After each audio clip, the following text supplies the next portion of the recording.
Dostlar, herkese selamlar dostlar. Bugün ben sizlerle birlikte gördüğünüz gibi tutayım. Bakın. Bir şey rende o da bunu düzelteceğiz. Evet, bakın. Bu çok kalıp burada. Şimdi düzeltdik. Düzeltip geliyoruz aslında. Başlasın. Ha.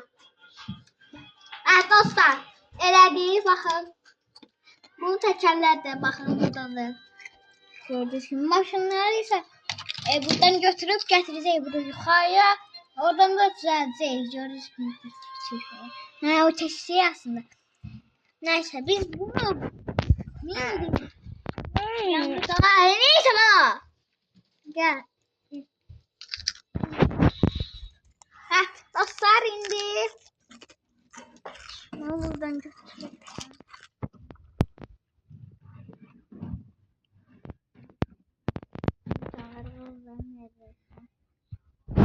Dostlar indi.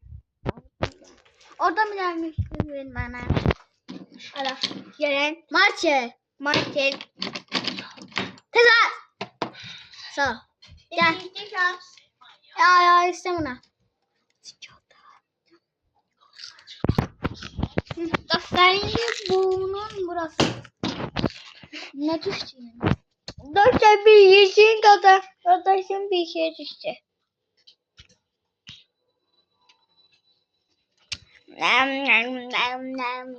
Dostlar, bence bunun cüzgələrin qarı ya.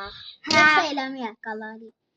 Eləməyək. Qara eləyək, yoxsa eləməyək, belə qalsın. Bunun eləmi çox işləri var. Baxın dostlar, çok kişi şu.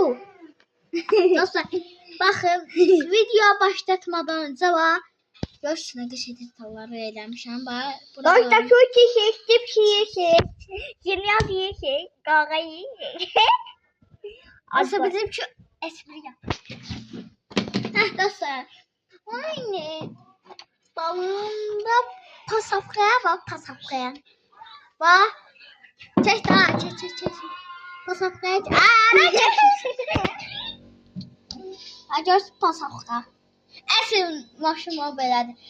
Biz bunu yine düzəldi deyəlim o işi çoxdur ya.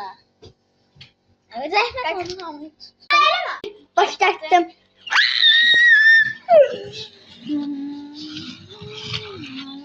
Indi dostlara indi.